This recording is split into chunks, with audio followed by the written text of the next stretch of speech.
¿Será cierto que se lleva a cabo en los cielos un proceso de juicio contra nosotros actualmente?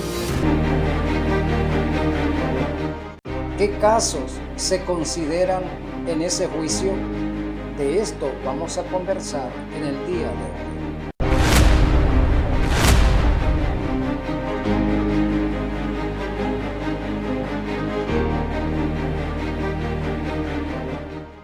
Bienvenidos, mis amados, mis amadas, que nos sintonizan por tu canal AD Séptimo. Bienvenidos al programa Reflexiones Espirituales.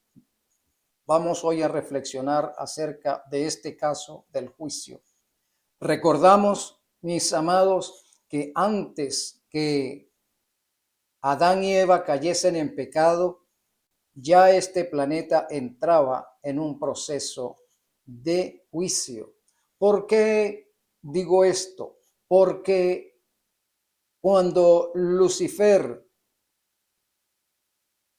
fue expulsado del cielo por sus transgresiones, Adán y Eva fueron alertados al respecto.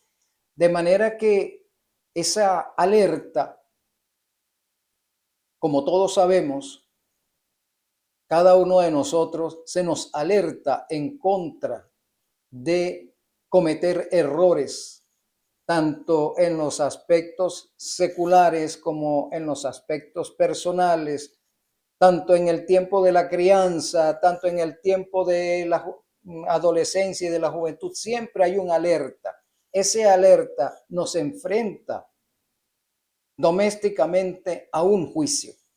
De manera que Adán y Eva estaban entrando en ese proceso de juicio a partir del momento en que fueron alertados de la caída de Lucifer.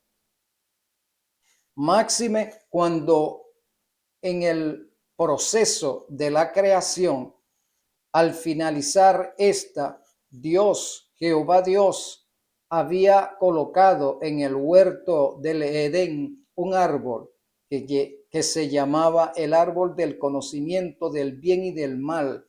Dios dijo: no comerás de él, porque el día que de él comas, morirás. Ese árbol representaba la ley de los 10 mandamientos en ese momento. Ese árbol representaba la voluntad de Dios. Ese árbol representaba el juicio también. El hombre estaba enfrentado a obedecer a Dios o a desobedecerlo, echando manos de su libre albedrío. Y ese árbol era un árbol de alerta, un árbol de obediencia, un árbol de amor. Todo eso podemos decir que representaba ese árbol, el árbol del conocimiento de lo que es bueno y de lo que es malo. De manera que a lo largo de la historia de este mundo, nosotros, la humanidad, hemos estado enfrentados a un proceso de juicio. Los antediluvianos fueron enjuiciados y por rechazar la oportunidad de salvación en ocasión de la construcción del arca, de la prédica de Noé, fueron destruidos por no arrepentirse. Y así a lo largo de la historia. Nosotros también en nuestro tiempo hemos entrado a partir del momento que Cristo pasó del lugar santo al lugar santísimo, cuando terminó la profecía de las 2300 tardes y mañana que están mencionados allí en el libro de Daniel, capítulo 8, versículo 14. A partir de ese momento entramos en un juicio final, en un juicio investigador. Sí, porque no puede haber un juicio, no se puede efectuar un juicio si primero no llena un proceso o no se verifica un proceso de investigación. Se investiga al supuesto delincuente, se enjuicia los actos, los motivos, etcétera. Y eso se llama investigación. De manera que nuestro Dios también efectúa un juicio de investigación sobre aquellos que nos llamamos cristianos, de aquellos que nos decimos pueblo de Dios, y eso lo vamos a corroborar dentro de un momento. De manera que a partir del 22 de octubre en 1844, fecha en que Cristo pasó del lugar santo al lugar santísimo, se está efectuando un juicio de investigación sobre los que nos llamamos pueblo de Dios en esta última dispensación del plan de la redención, la cual lleva aproximadamente 181 años. En tal sentido, amado, vamos a buscar en el libro de Pedro, en la primera carta, el capítulo 4, los versículos 17 y 18. Mira cómo dice el apóstol Pedro. Versículo 17. Porque es tiempo de que el juicio comience por la casa de Dios. Entonces, primero, ¿de qué es tiempo? De que se efectúe un juicio. Y ese juicio sobre quién se ventila, el apóstol Pedro nos dice que comience por la casa de Dios. ¿Quiénes son aquellos que se denominan casa de Dios? Los cristianos, amados. Los cristianos decimos que somos casa de Dios. Los pentecostales dicen que son casa de Dios. Los bautistas dicen que son causa de Dios. Los metodistas, los presbiterianos, los testigos de Jehová, los mormones, los adventistas, los católicos, todos dicen que son casa de Dios. Así que como se pregonan como casa de Dios, entonces sobre cada uno de ellos o sobre todas estas instituciones, y al decir instituciones me estoy refiriendo tanto a su aparato organizativo como su feligresía a nivel mundial. Todos estamos inmersos en ese juicio, porque Pedro dice en la casa de Dios. Recordamos que Jesús no fundó hace 2000 años una denominación religiosa. No, él fundó la iglesia cristiana. Cristiana proviene del término Cristo, proviene de su nombre. Somos cristianos porque somos seguidores de Cristo. Así que toda aquella persona que se califique como seguidor de Cristo es considerado cristiano. Por lo tanto, está inmerso en un juicio. El juicio final que comenzó, repito, cuando Cristo pasó del lugar santo al lugar santísimo, cuando terminó la profecía de las 2300 tardes y mañanas mencionadas en el libro de Daniel, capítulo 8, versículo 14. Muy bien. En tal sentido, amado, mira cómo dice como continúa diciendo el versículo 17. Y si primero comienza por nosotros, allí corrobora Pedro por dónde va a comenzar el juicio. ¿Por dónde comienza? Por nosotros. Lo que quiere decir que Pedro también se incluyó allí en ese juicio. Y él dice nosotros. Debemos entender que todos los apóstoles, todos sus compañeros estaban incursos en ese juicio. Y todos los miembros de la iglesia cristiana que conformaban al cristianismo ya en su tiempo estaban en un juicio. Aquellas 3000 personas que se bautizaron en la primera prédica de Pedro ya estaban en el juicio. Así que Pedro nos dice, y si primero comienza por nosotros, ¿cuál será el fin de aquellos que no obedecen al evangelio? ¿Cuál será el fin de aquellos que rechazan el evangelio, que rechazan a Cristo como el Mesías? ¿Cuál será el fin del pueblo judío actual que ha rechazado a Cristo como el Mesías, como el ungido anunciado, como el Salvador del mundo, como el Rey de Reyes? ¿Cuál será el fin de ellos? ¿Cuál será el fin de aquellas denominaciones cristianas que rechazan a Cristo como Dios? ¿Cuál será el fin de los miembros de las distintas congregaciones que rechazan a Cristo? Y aunque todas puedan decir que no rechazan a Cristo, pero en el sentido de que están violentando la ley de los 10 mandamientos en cualquiera de sus estatutos, es rechazar a Cristo, porque Cristo dijo, ejemplo os he dado, y si me amáis, guarda mis mandamientos. De manera que esa relación de amor, esa relación de afecto entre Cristo y nosotros se hace evidente al guardar los 10 mandamientos, porque Él lo está diciendo, si tú me amas, guarda mis mandamientos. El que dice que me ama y no guarda mis mandamientos es un mentiroso. No hay verdad en él. Eso significa es un mentiroso, no me ama. No es un hijo mío, no es un cristiano. La verdad no está en él. La verdad que subyace en las Sagradas Escrituras, la verdad que subyace en ese término de cristiano, no es verdadero en nosotros si no estamos observando la ley de los 10 mandamientos. Pero alguien dirá, yo observo la ley de Cristo, no la ley de Jehová, no la ley de Dios, no la ley del Padre, solamente la de Cristo, porque Cristo dijo, amarás al Señor tu Dios y amarás a tu prójimo. Esa es la ley que dejó Cristo. Sí, amado, Cristo no cambió la ley de los 10 mandamientos, porque cambiarla sería el de aceptar que Él se equivocó en el pasado. No, y Cristo no se equivoca. Entonces, Cristo lo que está es corroborando la ley de los 10 mandamientos. Si tú dices que me amas, guárdalos. Si tú dices que me amas, como lo menciona el versículo, amarás al Señor tu Dios. Bueno, Dios tiene 4 mandamientos específicos de la ley que se refieren a la adoración y al amor a Jehová.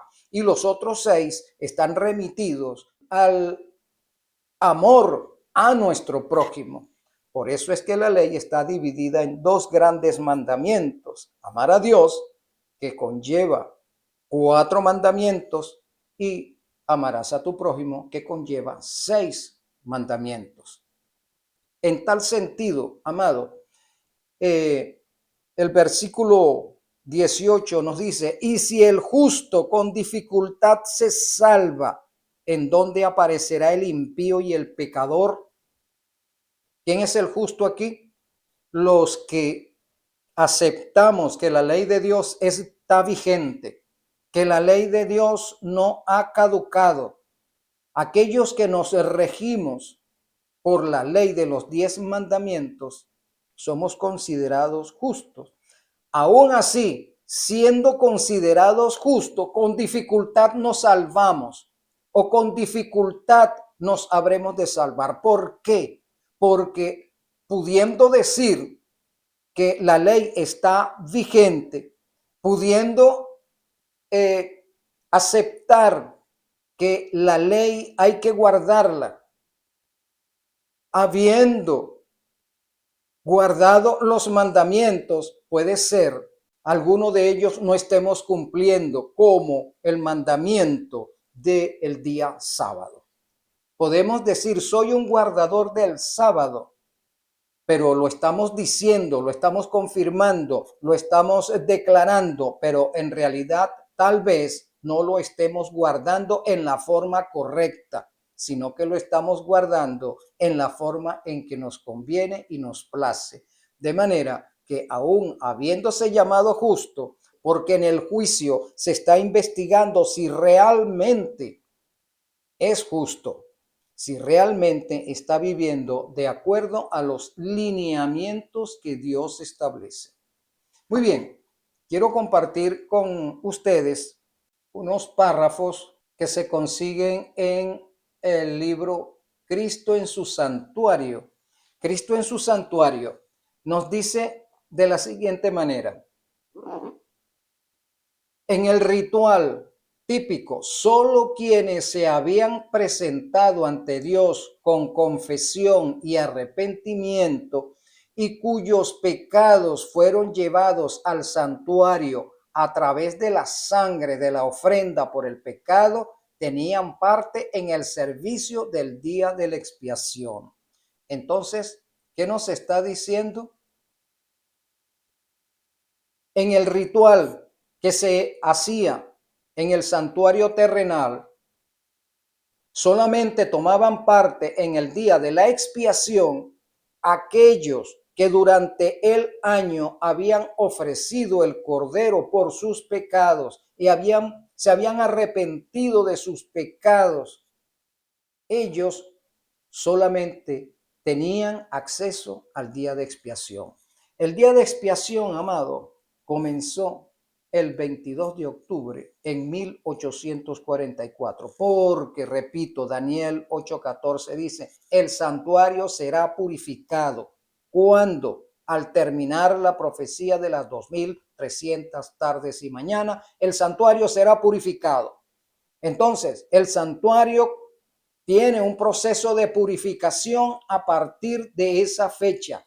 Cristo pasó al lugar santísimo y comenzó la expiación del santuario. Todos los días el santuario se expía. ¿Por qué? Porque el santuario debe permanecer limpio. No hay acumulación de pecados en el lugar santísimo. Hoy mismo tenemos que arrepentirnos de nuestros pecados. Hoy mismo los confesamos. Hoy mismo pedimos perdón y hoy mismo Cristo debe borrarlos.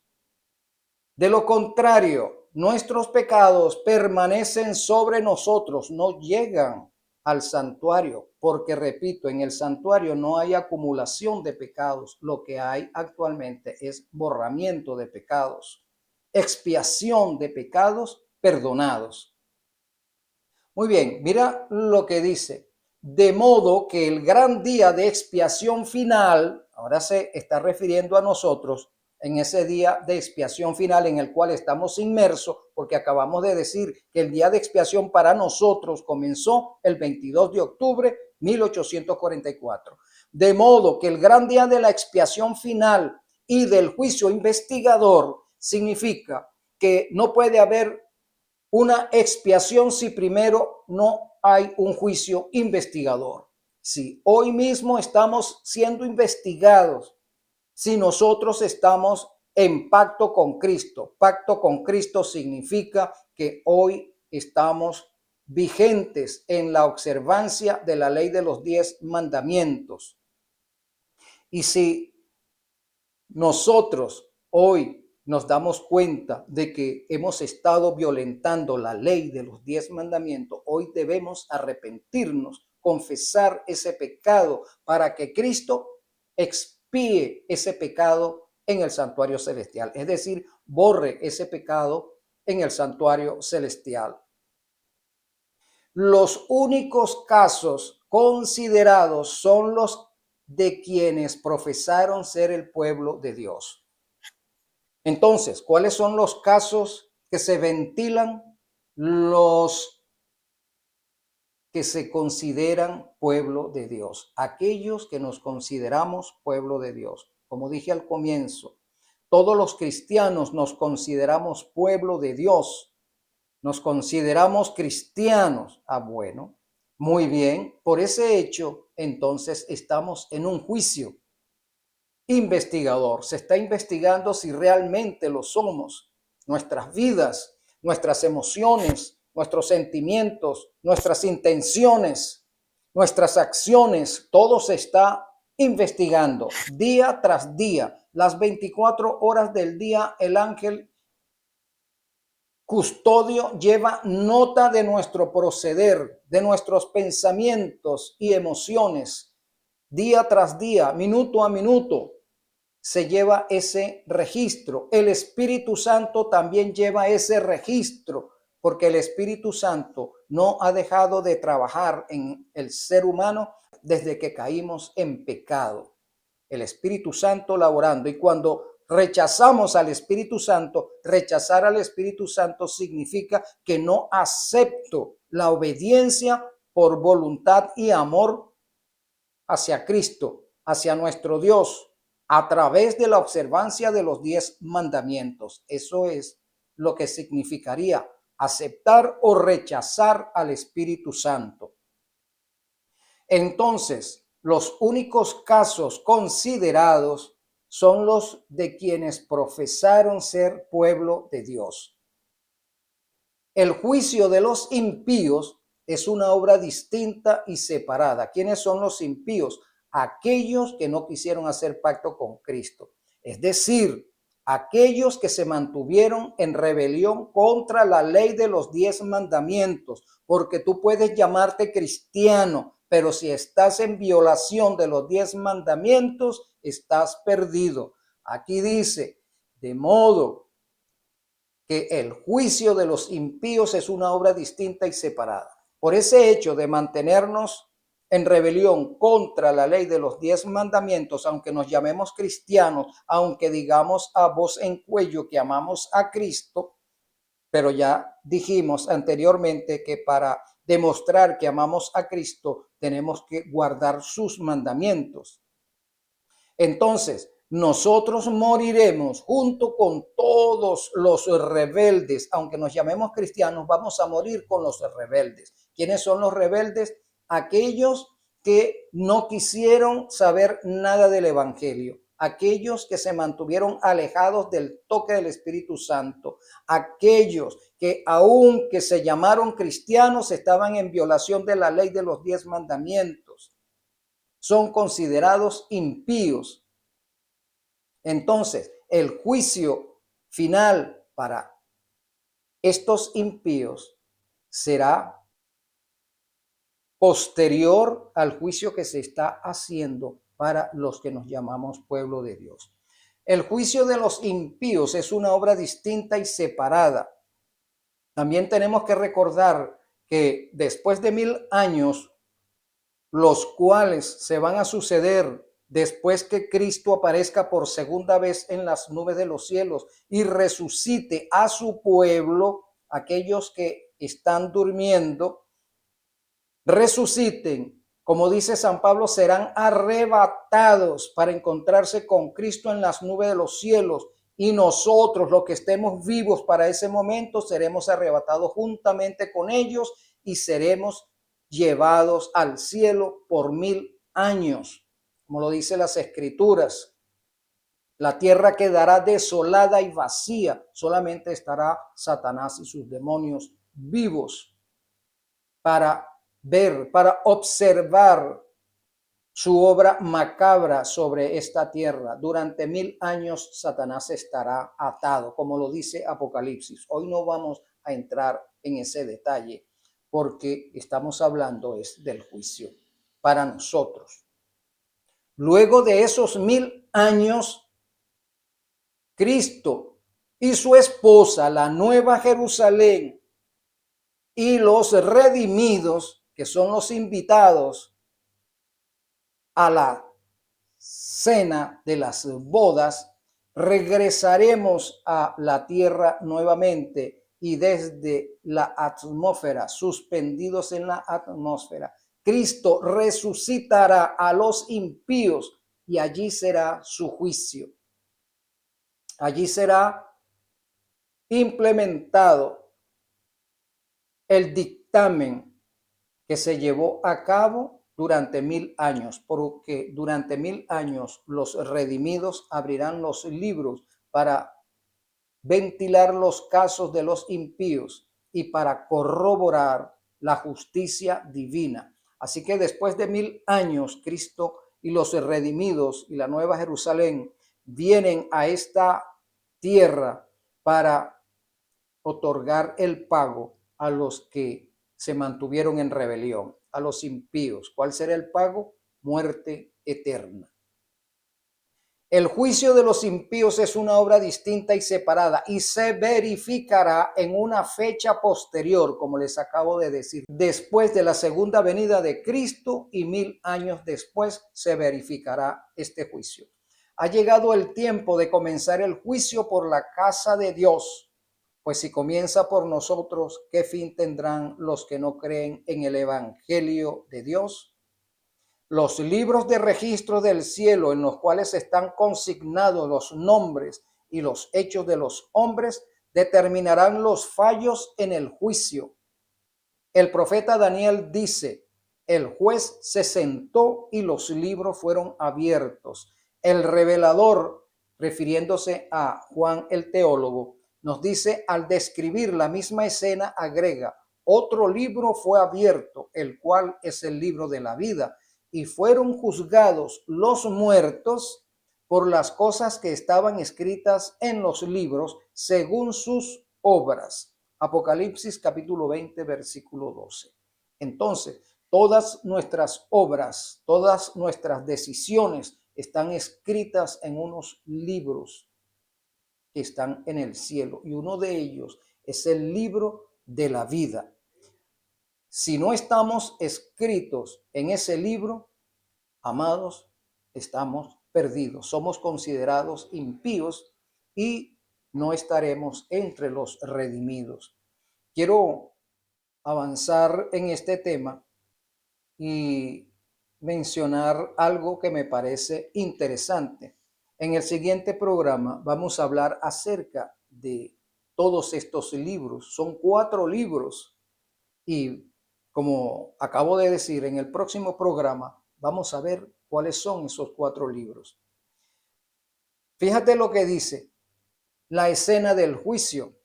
La obra del juicio investigador y el acto de borrar los pecados deben realizarse antes del segundo advenimiento de Jesús.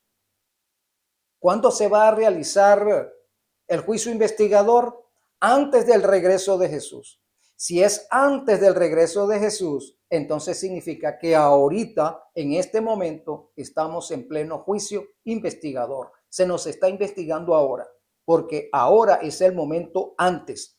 Cristo viene luego. Antes que Cristo aparezca en las nubes de los cielos, nosotros estaremos inmersos en un juicio investigador, es decir, ahora. Y el acto de borrar pecado debe realizarse también antes de que Cristo aparezca. Debe realizarse el proceso de borramiento de pecados. Eso significa expiación, lo que significa que nosotros estamos en este momento en el proceso de expiación de pecados. ¿A quiénes se está borrando los pecados? A los que nos llamamos pueblo de Dios. Y ese acto de borrar pecados se lleva a cabo cuando estamos vivos. Mientras estamos vivos se lleva a cabo ese proceso de borramiento de pecados. Cuando estemos muertos ya nada se puede hacer. Cuando estamos muertos ya se ha cerrado la puerta de la gracia para nosotros. Significa, amado, que mientras estamos con vida es el momento de asegurarnos que nuestros pecados han sido borrados. ¿Cómo lo hacemos? Arrepintiéndonos de nuestros pecados y confesándolos sinceramente para que Cristo los borre. Si nuestros pecados no han sido borrados, nuestros pecados han permanecido sobre nosotros. Y nos sigue diciendo, en vista de que los muertos han de ser juzgados según las cosas escritas en los libros, es imposible que los pecados de los hombres sean borrados antes del fin del juicio en que sus vidas han de ser investigadas. Aquí lo confirma nuevamente. No podemos aspirar que nuestros pecados sean borrados después que estemos muertos. No, los pecados se borran estando vivos. No podemos, es imposible que los pecados de los hombres sean borrados antes del fin del juicio. Entonces, algunos dicen que nuestros pecados van a ser borrados después que termine el juicio. No, es durante el juicio que nuestros pecados son borrados. Es imposible que los pecados de los hombres sean borrados antes del juicio en que sus vidas han de ser investigadas. Nuestras vidas son investigadas estando nosotros vivos. Y nuestros pecados son borrados estando nosotros vivos, no muertos. Esto también tiene que ver con el proceso de sellamiento. Somos sellados estando vivos, no muertos. Así es, amado. Entonces estamos en este proceso de juicio. Hay expiación y hay sellamiento a la vez. El apóstol Pedro dice terminantemente que los pecados de los creyentes serán borrados para que vengan de la presencia del Señor tiempos del refrigerio y Él envíe a Jesucristo. Interesante. ¿Cuándo vamos a recibir la lluvia del Espíritu Santo, amado? Cuando nuestros pecados sean borrados. Entonces, nuestros pecados son borrados diariamente, porque el santuario debe permanecer limpio. Habiéndonos confesado por nuestros pecados, porque nos hemos arrepentido, nuestros pecados son borrados y de esa manera estamos habilitados diariamente para poder recibir la lluvia tardía del Espíritu Santo. Esa lluvia tardía, el segundo Pentecostés que estamos esperando, estamos habilitados para ello. Pero como estamos trabajando día tras día contra nuestro hombre carnal, estamos procurando mantenernos en santidad, somos habilitados por el Espíritu Santo para ser instrumentos suyos en función de nuestra santificación y en función del pregón de la salvación para el mundo en forma doméstica, día tras día.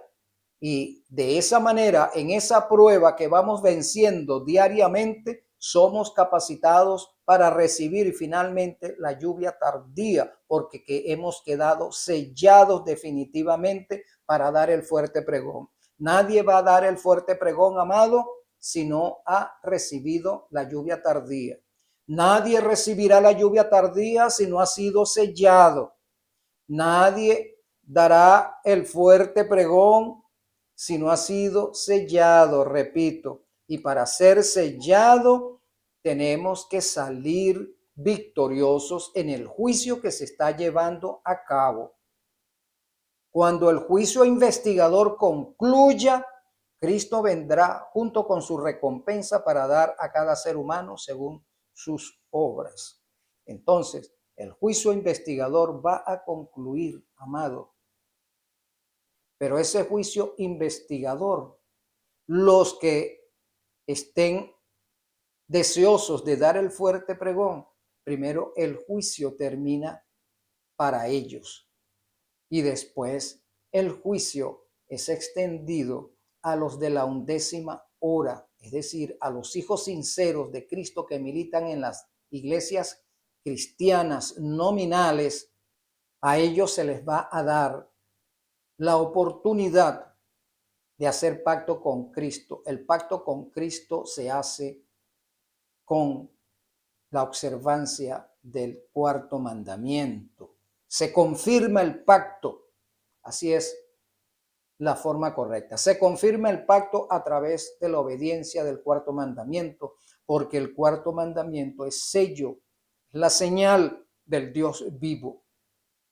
Cuando el juicio investigador concluya, entonces tenemos que saber que para los que nos llamamos pueblo remanente, que vamos a dar el fuerte pregón para llamar a los de la 11ª hora, para nosotros el juicio investigador termina primero, porque no recibiremos la lluvia tardía sin haber sido sellados antes.